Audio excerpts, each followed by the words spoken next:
একদিন এক শিয়াল একটি কুয়ার মধ্যে পড়ে গেল। অনেক চেষ্টা করেও সে সেই কুয়া থেকে উঠে আসতে পারল না। এদিকে একটি ছাগলের ওই সময় খুব পিপাসা পেল। ছাগলটি ঘুরতে ঘুরতে কুয়ার পাশে এসে হাজির হলো। কুয়ার মধ্যে শিয়ালকে দেখে সে জানতে চাইল যে কুয়ার খাওয়ার মতো পানি আছে কিনা। শিয়াল তখন নিজের দুরবস্থা চেপে গিয়ে এক গাল হাসিতে মুখ ভরিয়ে নানাভাবে সেই কূপের পানির প্রশংসা করল।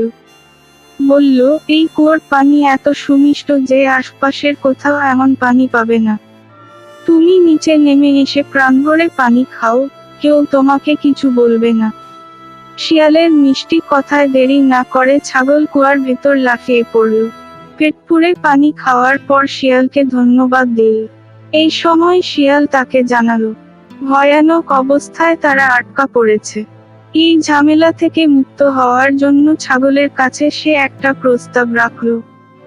বলল, তুমি যদি তোমার সামনের পা দুটো তুলে কুয়ার দেয়ালে ভর দিয়ে খাড়া হয়ে দাঁড়াও আর তোমার মাথাটা নিচু করে রাখো, আমি তাহলে তোমার পিঠের ওপর দিয়ে দৌড়ে কুয়ার বাইরে চলে যাব।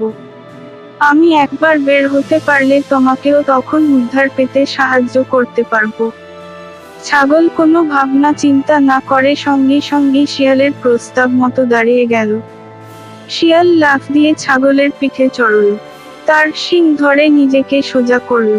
তারপর নিরাপদে কুয়ার বাইরে এসে একটুও দেরি না করে সেখান থেকে পালিয়ে যাওয়ার জন্য দৌড় দিল। ছাগল তখন শিয়ালকে শর্তভঙ্গের জন্য অভিযুক্ত করল। শিয়াল ঘুরে দাঁড়িয়ে চিৎকার করে বলল, ওরে বুদ্ধু, তোর শরীরে যত চুল, তোর মাথায় যদি সেই পরিমাণ বুদ্ধি থাকতো, তাহলে ওপরে ওঠার পথ ঠিক না করে তুই নিচে ঝাঁপিয়ে পড়তি না।